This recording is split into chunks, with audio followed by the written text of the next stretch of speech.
Good afternoon to you. It's Talk Erie and the Joel Natale Show. We're live from our Kingdom Financial Group studio here at 5th and State. Also live on the YouTube and the Facebook.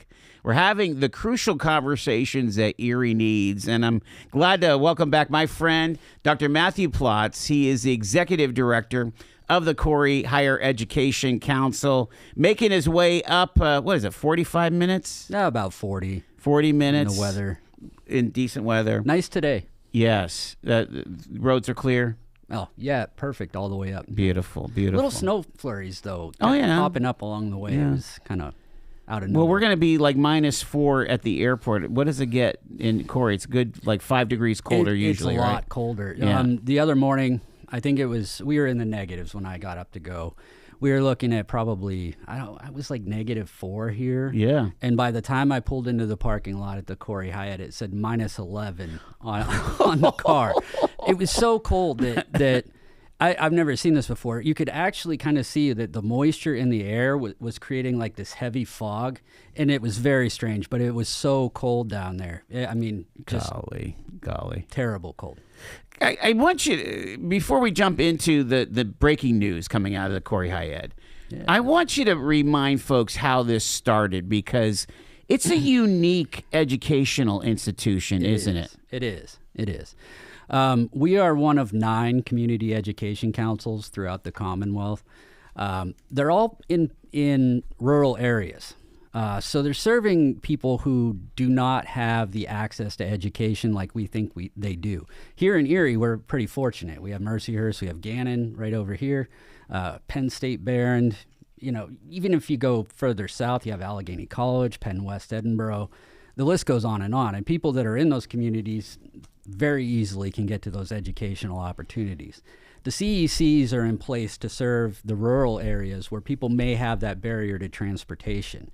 But what we do is we essentially work with the colleges and universities in the area, specifically right now NPRC and EC3, to provide the classes right there in the city of Corry. So if somebody has that barrier to education that they can't get in a car, not everybody has a car, they have an opportunity to get in and get a quality education. Also, you know, the way that things are set up with EC3, it's very affordable. So accessibility and affordability are the 2 things that we focus on, Joel. But the NPRC and EC3, they're been developed in the past 10 years, but the Corry Hi-Ed has been around for a lot longer than that. So what did you guys do back in the day, you know? Well, we started as Mercyhurst Corry.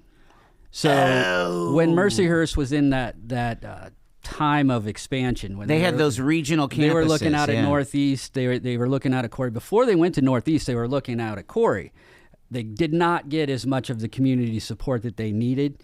Northeast kind of became like this flash in the pan, and everything went very well out there. They had some donors and people who were very interested. They had a beautiful campus, and that got going. And then we were around for a long time, right up until I started in 2023. They pulled out of the agreement right before I got there. Okay. So it was a Mercyhurst campus. They actually had residential students down there for a time, and that wasn't great for me when I first walked in the door.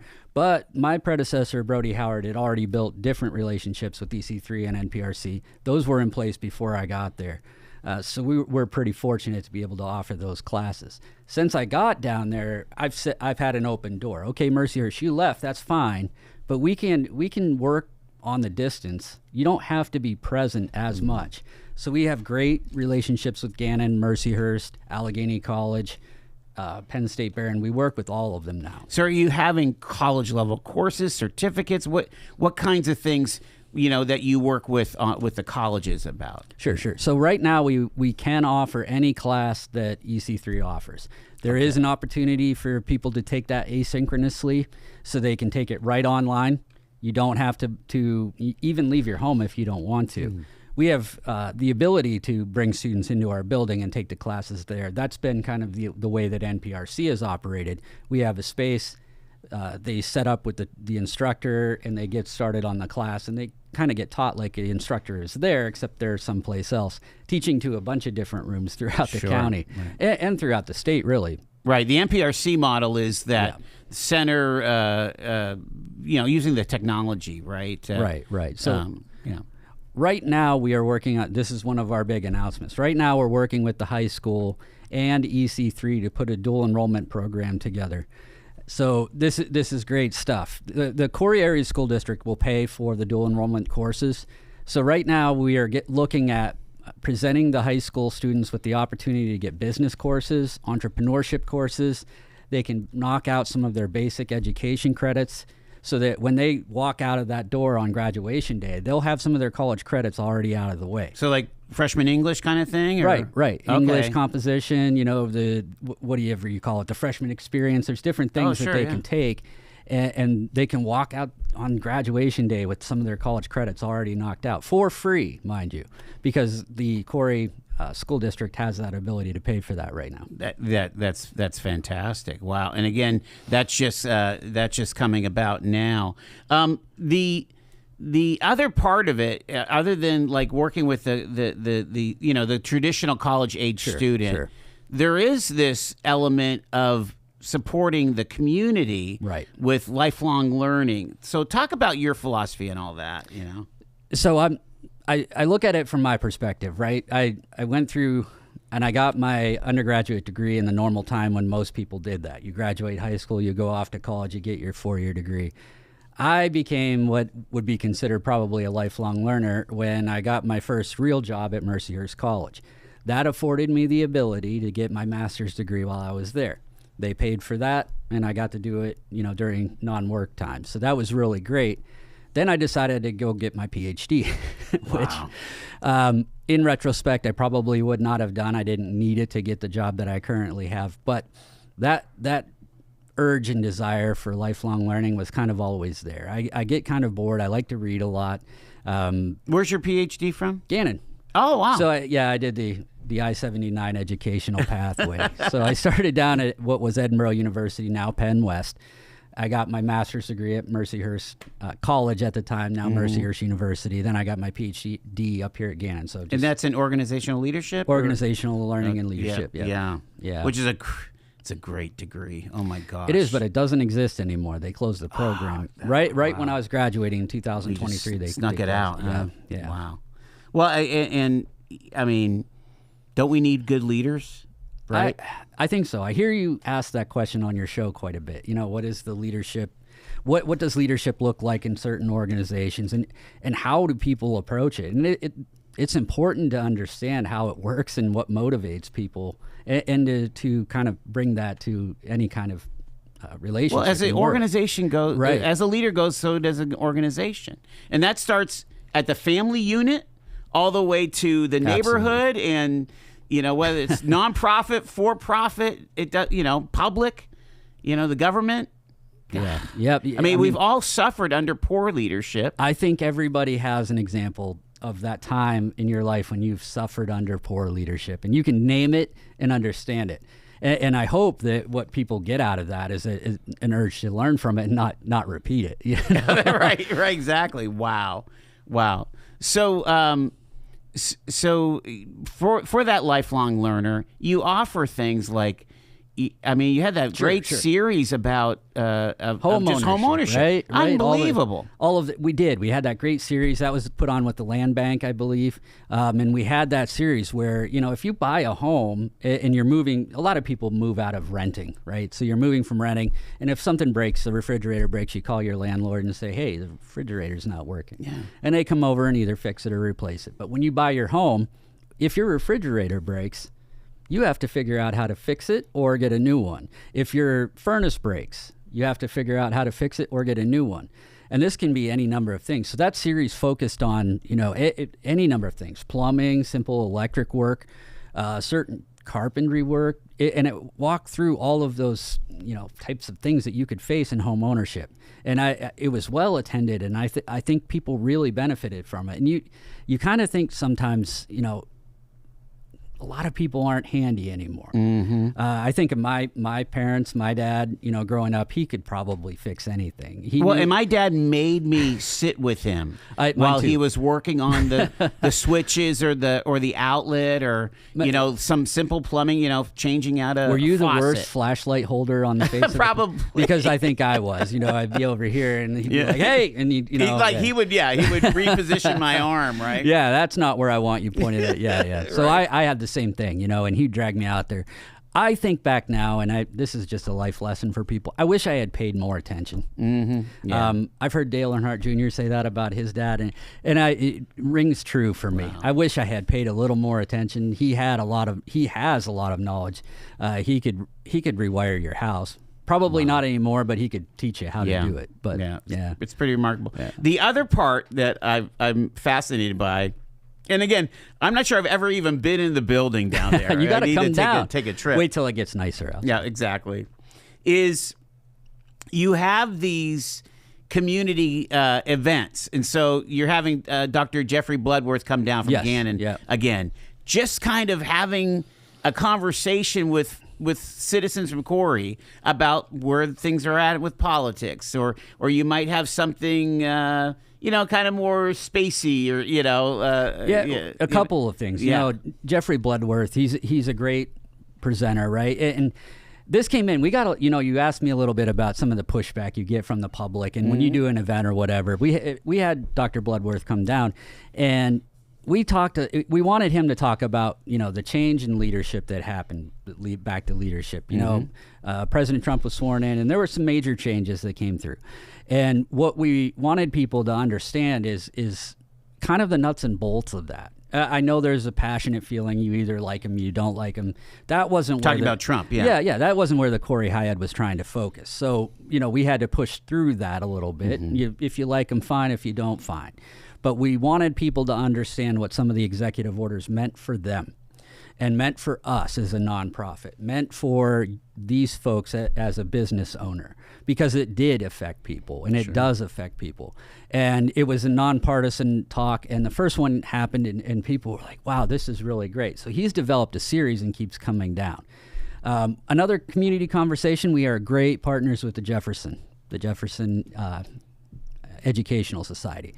They come down, they put together a schedule with our program coordinator, Kara Dahl, and they put these programs on, and we are able to provide that type of talk to the people of Corry. They come right down, and the things that are happening here at the Jefferson or in the other satellite locations, we bring it right down there, so those conversations get to be had. So what's that feel like to kind of be, a community asset like that? I mean, you have the Y. You have some great partners. You've got the chamber, but really, you're kind of one of the few convening organizations for adults. After high school, right? The Corry Hi-Ed is kind of it, and a couple other places, church, of course, You ask what that is like, and I thought about this pretty deeply recently. We have a great responsibility there, and that was communicated from Brody Howard to me when I came down. There was a responsibility of the Hi-Ed to be a trusted source of information and leadership and community development, and it's been in place for a long time. The first executive director was the board member. She was there a short time. The second one, Steve Bishop, he is still a very well-known, well-liked community member. People look to him for inspiration. He's working with Union City right now. Neat. And doing great work. Brody Howard was there for 3 years, and he continued that, and I'm continuing it now. One of the things it was a tragic event that happened recently is one of the manufacturers burnt down. And I mean, that fire, if you saw the pictures of it, I can't imagine how quickly it went up. And there was so many, I had to have guessed that there was so many accelerants in that building that it just went up very quickly. So we had 30 members of our community very suddenly without a job. We mobilized very quickly. The assistant director, Kat DiVittorio, Kara Dahl, we put this together very quickly. We got in touch with the Department of Labor and Industry at the state, and we were able to bring in their rapid response folks to kind of help guide that. Because when you have that kind of tragedy happen, you kind of, for that moment, don't know what to do. My house caught on fire a while back. Wow. And it was like this moment of like, what do we do? What do you do? So being that trusted community partner is a big piece of that. And we had a lot of the employees come in and sit with those folks. And we went to the computer lab if they needed to, filling out all of the paperwork, getting them everything they need for unemployment or anything that they needed to kind of get past that tragedy. And we were trusted to do that. And, the people showing up kind of tells you that, yes, the Corry Hi-Ed is a trusted source within the community. Talking to Dr. Matthew Platz. We got to take our first break here. It is 4:22. Talk Erie and the Joel Natale Show. We've got more breaking news. Stay with us.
Talking with Dr. Matthew Platz of the Corry Higher Education Council. And let's get to another one of these breaking stories before we have to go to the news at the bottom of the hour here.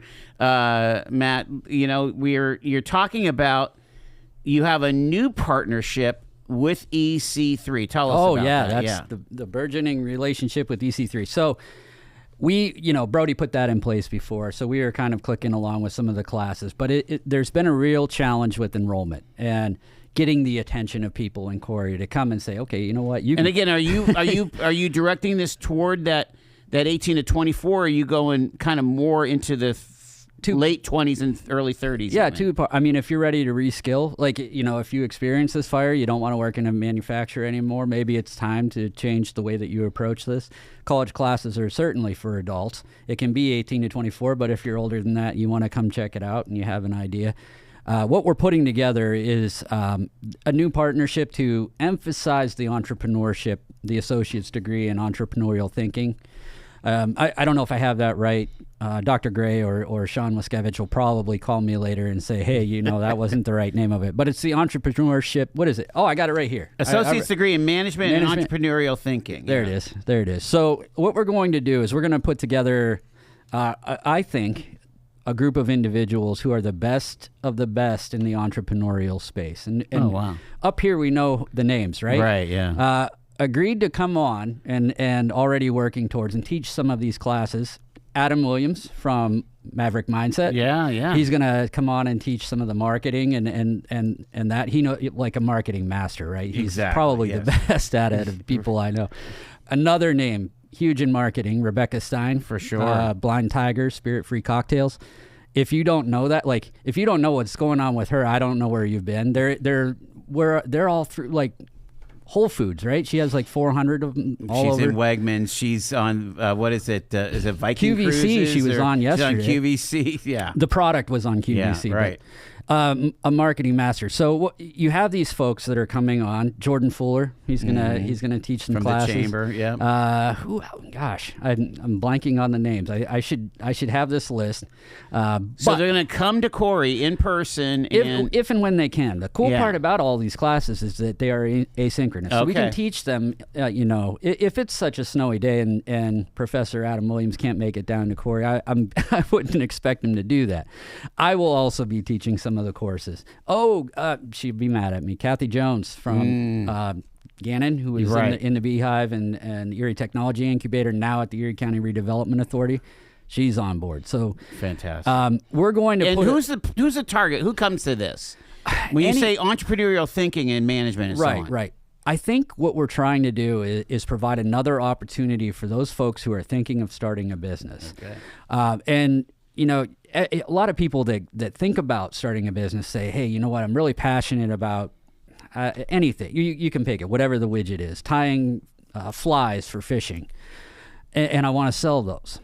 Well, they're really good at that, but there's a piece and a part of all of the entrepreneurial process that some people don't think about.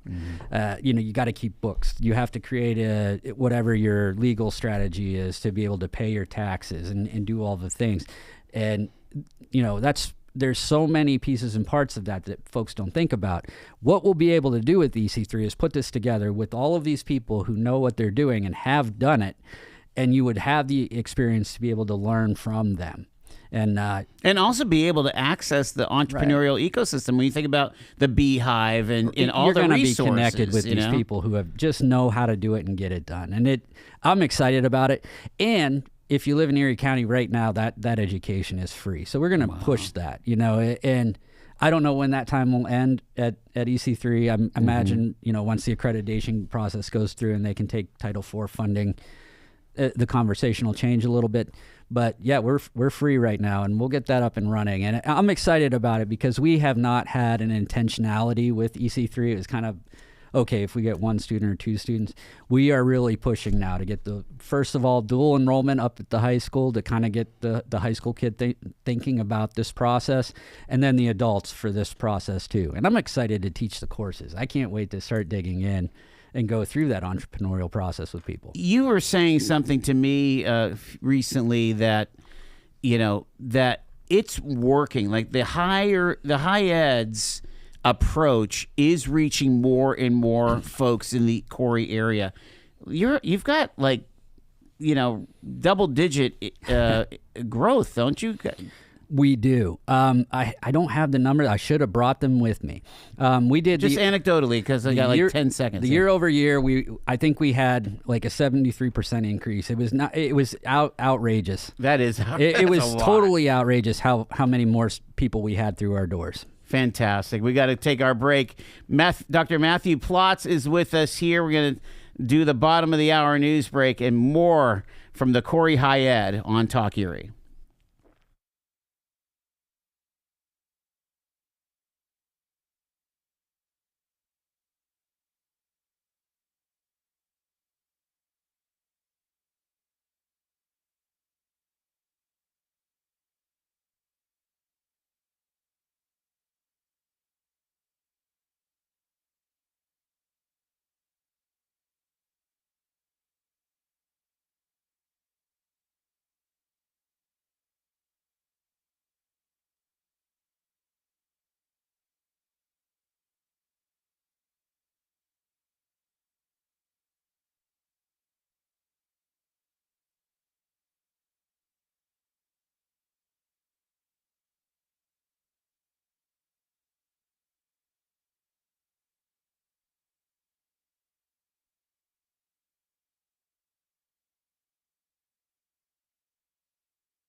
Talk Erie and the Joel Natale Show. Hope that your Wednesday's going well. We're having a fascinating conversation about a true institution for the community in Corry. It's the Corry Higher Education Council. Their executive director, Dr. Matthew Platz, is with us here. If you have a question for Dr. Platz, 814-679-1080. All right, we got to talk about catch. We were just talking about Wordle. That'd be a good Wordle word. Catch. The Corry Area Talent and Career Hub. And you got my heart singing over this. Is that right? No. It's not what it's... Did I send that to you? Yeah. No, that's not correct. What is it? What's it stand for? Corry Area Technical and Cyber Hub. Oh, okay. Even fancier. This is the warning to people. If you ever do anything in AI, you need to double check it because it should know what catch is by now. But that's how that happened. Technical and Cyber Hub. Wow. It's a technical and training center. Yeah. I love this. All right. Tell me all about it. All right. So this process had started before I got there. Same thing. Brody Howard had worked a lot with Chuck Gray over at Impact Corry. All of this was based on a community needs assessment that was put together by Charles Buki. He came up here, right? He did a lot of work up here. He also did a community needs assessment with Corry. Out of that, and Chuck does a great quote of the whole thing about how Corry can survive. But the idea is that without end-to-end fiber in the city of Corry, we would only be managing decline. And it's something around that. That's paraphrasing, but it's close. So, talking about that gigabit community. Right. Because, there's this belief that Corry is covered with broadband internet. And in a technical sense, that's exactly true. But I can tell you that the speeds, if you go down and do spot checking, they don't measure up. And it was an embarrassing moment in COVID when students could not get online and do their assignments. Wow. We had parents that had to drive to different parts of Corry, go to the public library just to get the assignments done because the expectation was it all needed to be done online. So, Charles kind of understood that we needed a little bit of an upgrade. Now, again, there's been some discussion about BEAD funding and all of that. Again, because we're considered covered, that wasn't going to happen in Corry. I know that narrative got out there a little bit, and I the narrative that Corry was fine with broadband. It wasn't that we were fine; is that somehow or another BEAD was going to ride into the rescue. That was absolutely false. Not 1 inch of fiber internet will be laid in the city of Corry from the BEAD funding. Not a single inch. Simply because we're considered covered. But again, the speeds were not sufficient enough to be able to finish assignments. Even do a PDF, right? And we have times where we have difficulty at the Corry Hi-Ed. We were just recently going through a time where I had to shut the building down and go home because I had internet at home and I could get work done there, not down there. So through all of that, we've stayed pretty quiet and we haven't said too much because honestly, the political winds didn't favor us. Mm-hmm. It got sunny and cleared, much like today. And now that it's sunny and clear, things are starting to happen, and we're very excited about it. Actually, and I don't want to announce this too soon because we have not signed anything. So as we've seen, things can change very quickly in this arena. But I believe that we will be starting on these projects sometime in June or July. The funding stream is going to be there. Where it will be fully, the capital stack will be filled in, and we'll be making some very large announcements. So you get a little sneak preview today. I'm going to tell you that, it looks like construction and on the fiber network and the catch facility can begin this summer. Okay, so let me be clear what we're talking about here. So we're talking about building out a significant fiber network for the city of Corry. Yes. And a workforce training hub, especially in the technical and cyber skill sets. Absolutely. So the exciting thing, this is where I get into the weeds a little bit, and I've gotten a chance to build out this program a little. So we've had discussions about what the community needs and what would work well. We, again, did not want to compete with the colleges and universities in this area. There's no sense in us trying to do a 4-year degree in these technical spaces. Cybersecurity is done very well at Gannon and Mercyhurst. If you want a cybersecurity degree, go there and learn from those folks that know what they're doing. What we wanted to do is build short form, this leg up for the rural area where the median household income isn't very high. So you could get a certificate program, which you'll hear the governor say a lot of the time, these short form programs are the wave of the future. We need people to be able to understand AI and data centers right now. We don't have 4 years to wait for them. So we started building certificate programs alongside some of industry partners to be able to get that going fairly quickly.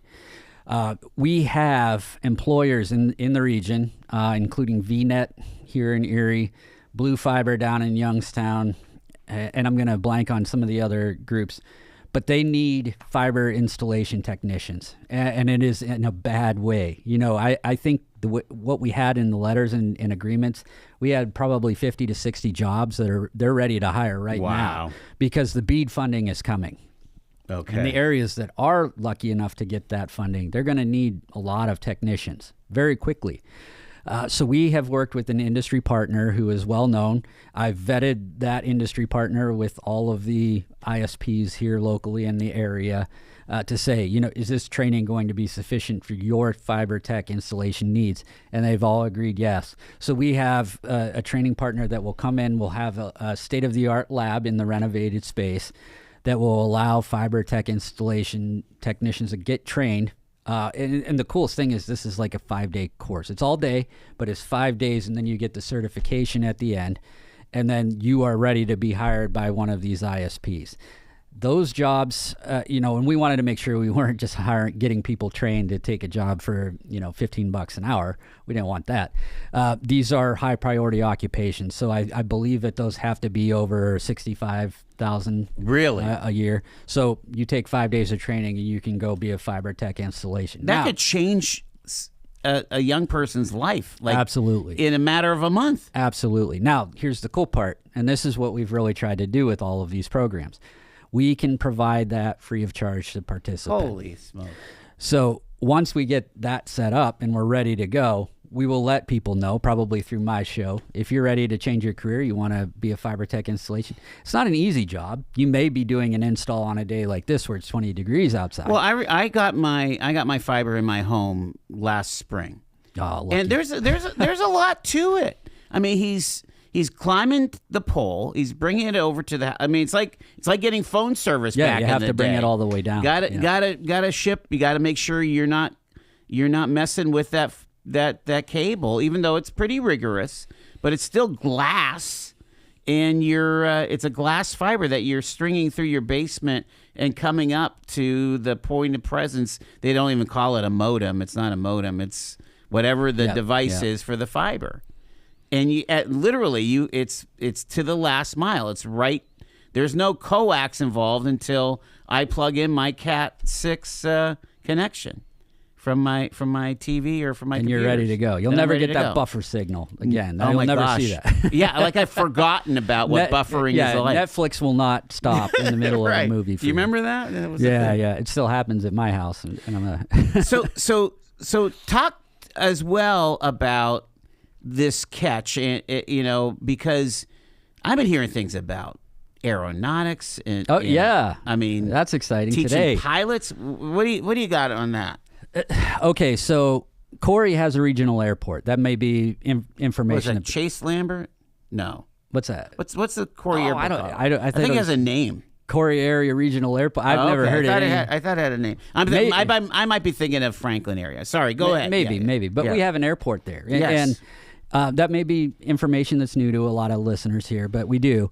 So when we were talking about putting this together, we were, okay, you know what, maybe aviation. We're hearing a lot about a pilot shortage. And definitely. If you think back in the 80s and 90s, that was not a thing. It was very difficult to become a pilot. It was very competitive, and but that's not the case anymore. Generally, you had to have Air Force and Navy training to even try to be a pilot, right? Right. So we have, the folks over at the Erie International Airport right now working hard to get additional flights from Erie to all kinds of locations, and I'm happy they're doing that. Sure. My wife and I are talking about scheduling a spring trip, so maybe out west with Chicago coming on board. 100%. But to continue to do that, we need pilots, and there is a forecasted pilot shortage that's coming. So we looked at, okay, if Corry has a regional airport, how can the catch facility and the Corry Hi-Ed step into that breach and figure it out? So this actually came to us, kind of got put together today. So this is like very well timed for us to be coming on and talking about this. We have been thinking about this from the perspective of doing dual enrollment with the Corry Area School District and potentially Union City. So we've been building it out a little bit, talking about that. I've had discussions with flight schools. I got into a discussion with Dave Benson over at Fundamentals Flight at the Erie International Airport. And he said, you know what, I'm working on a dual enrollment program with the Community College of Butler County. They have like the premier aviation school in Western Pennsylvania. And I had no idea it existed. But if you go on and you do a Google search, you'll find out that they've been doing this for almost half a decade. They're the aviation school, I think, is in year 50 or somewhere in there. Okay. They told me today. They're considered top notch. I think Mike Kelly said that the air traffic control school that they have there is the Harvard of air traffic controls. I can't remember which politician said it, but they were like, this is fantastic. Well, if it's Butler, it would be Mike Kelly. So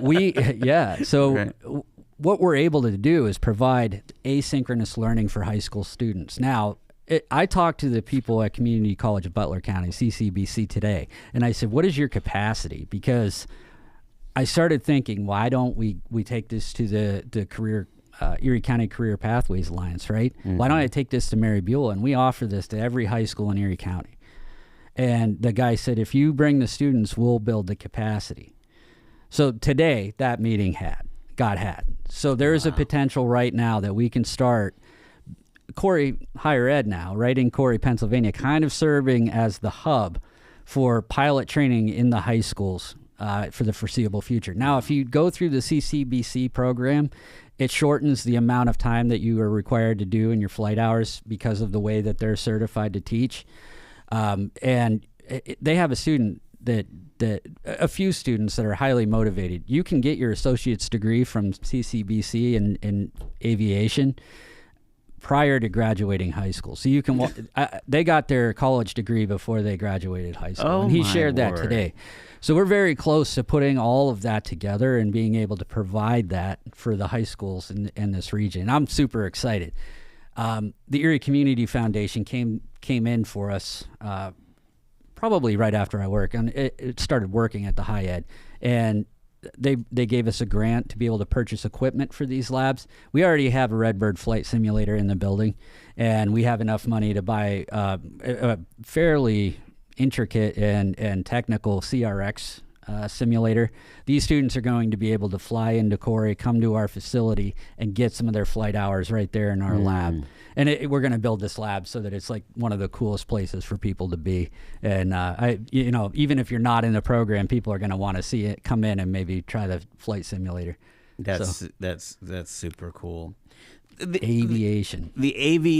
So overall, it's the idea of workforce development where the jobs are at. Right.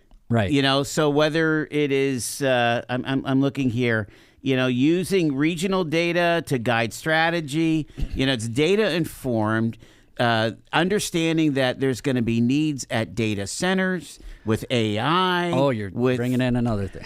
Okay, keep going. So we're you know what? One of our board members, Bill Roach, he's one of the smartest guys I know. He put it very succinctly in a meeting one time that we were skating to where the puck is going to be and not where it is. And that I'm like, yeah, that's exactly right. That's Wayne Gretzky's yep. And motto. We've set this up so we can be nimble and change with the times. What do you need from training? Yeah. So recently the conversation got had with Logistics Plus, and they're thinking they're on the forward edge of AI data centers. They're okay, what can we do to help, with what we do here? Danny Eunice over there, I actually met with Congressman Kelly and some of the colleges and universities, and they brought forward this idea, what can we do? I jumped on it. As soon as I heard this meeting happened, I said, I got to talk to Danny Eunice. Let's see what we can do. So we put that together. One of the ways that we can perpetuate everything that we're doing within this to try to make this low cost or no cost, is that we had to have income sources. So we were building a small data center in Catch when the entire renovation is done. So there'll be a very small working data center inside the building. So this discussion with Danny, I said, not only can we do the online training for people, the data center technicians, we have a working data center that they could actually operate. And everybody was like, okay, you know what? Why aren't we doing this? So we've had those discussions. There's an individual, I don't have this on my sheet and I should know, but we are starting the beginning conversations of getting that training available in Corry, so that people can learn how to operate a data center and be on the front edge of that and get a certificate in it from a pretty well-known organization that has started this process. They're calling it mission critical. So, yeah. That's remarkable. And again, it just is it's just so important for people to understand. If we're going to have economic development, we have to have the workforce to back it up.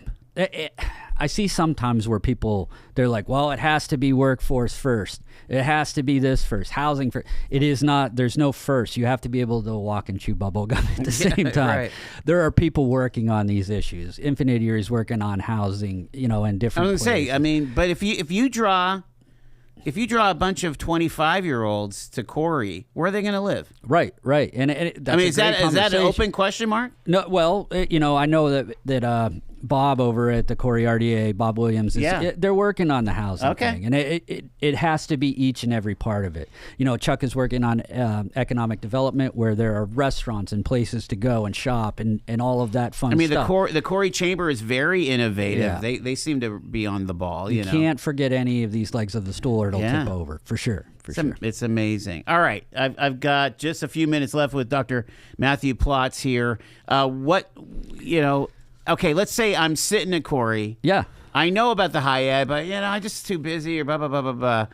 Give me a catching point. What could can I go to the art show at the absolutely to this school? Yeah, we work with the high school to be able to offer an art show because our building is very historical. It's a great place for people to gather. The Bracken room served as the dining room for a long time. So we have that art show for the high school.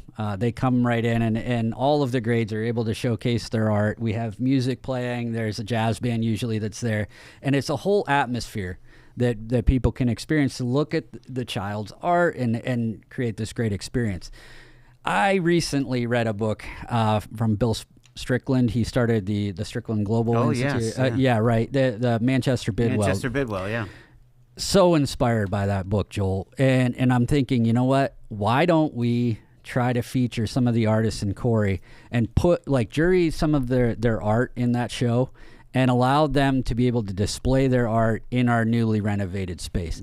And it's a small gesture, and I'm truly excited about it. And I think the students will feel kind of an attachment. Oh, you know what? Corry does care about me. Your art is on display in the tech center that really shouldn't exist in the place that it is. But what a great experience, I think. And that's something that we're going to be able to do. And I'm truly excited about it. When are we going to start seeing trucks roaming around the city? What is it? Usually Thayer gets that contract or something like that. I would look for June or July. Seriously, this quickly? Yes.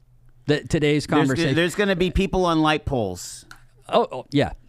Wow. This summer, you're going to start to see people on the light poles. Yep. That's amazing. Dr. Matthew Platz.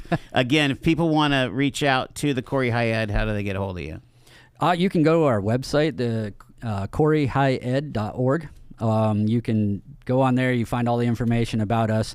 I believe my email address and everything is on there. You can also call 814-664-9405. And you can ask us anything. If you want to register for classes on the website in the upper right corner, or call that number and we can get you in. There is nothing stopping any community from being on the cutting edge and being an innovator. Only themselves. That's exactly right. The only thing holding any community back right now is themselves and their own limitations. Yeah. And we can teach people how to do this. I'd be more than willing to go to places and kind of help out. I love the idea of being, sitting in a coffee shop in Corry and having this massive gigabit connection to the rest of the world. And there is a name for the Corry Airport. It's the Corry Lawrence Airport. Corry Lawrence, yes. Yeah, you know what? That's correct, the things that people need to understand is a lot of folks find that the Corry Airport is a great place to park your plane.